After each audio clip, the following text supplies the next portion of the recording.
Hey, there's never been a better time to buy existing property and never been easier to make money.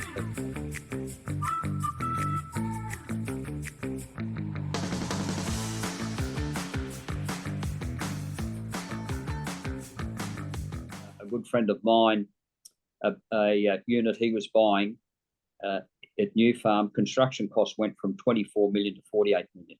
Now, that's not being built. And we're seeing that across all sectors. So, an article in the Fin today about construction of residential in Sydney CBD, and it's not happening.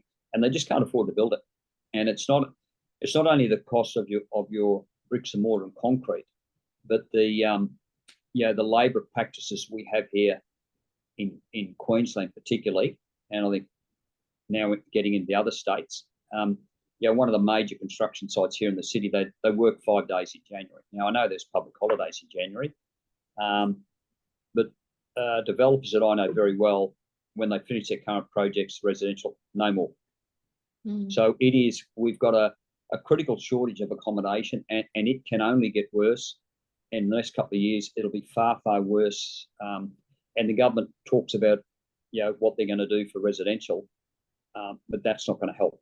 By the government throwing money, and I understand, something's got to happen. But Catherine, if they give you 200 million to go and build some affordable housing, well, you've got to take my staff and staff of other people. You can pay them higher wages and pay more for your materials, and you can deliver the 200 homes or whatever it is you promised the government. But I can't deliver any, and neither can the other person. We have a massive shortage of workers, so it doesn't matter how much money you throw at it, we just cannot build any more. And, the government up here has now decided, well, modular is the way to go.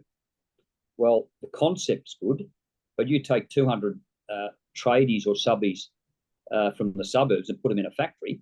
Yes, they'll build modular, but then they're not outside working. In the whole of Australia last year, we had 3 apprentice block layers finish their apprenticeship.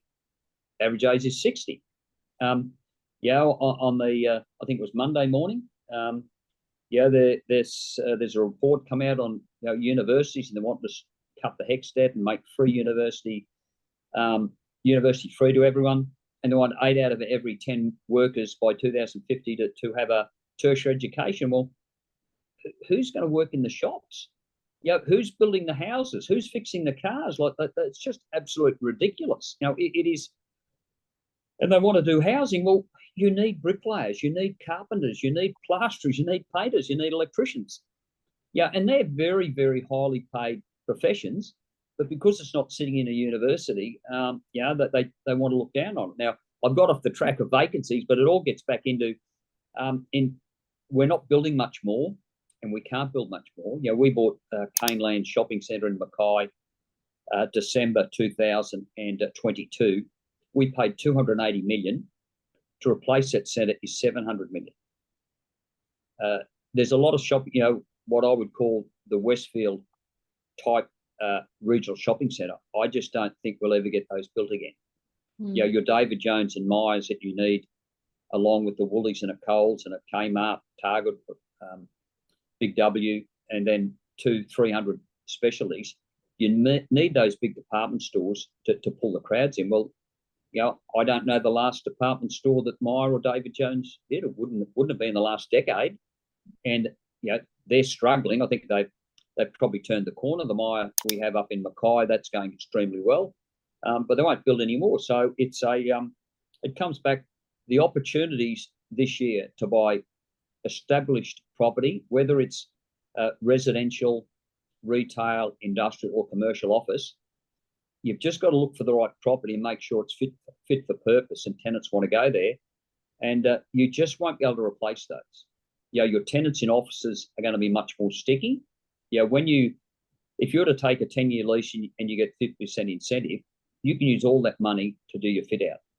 Well, when the incentive gets down to 20% and cost of fit outs go up, you can't do that anymore. So you have to stay where you are. So it's the changes that I don't think anyone has really sat down and take the emotion out of it, just do the mathematics. It's a serious situation for the government, and they have. There's not a chance they get out of out of the problem they've got with residential. Throwing money at it isn't going to solve it. We need more tradespeople.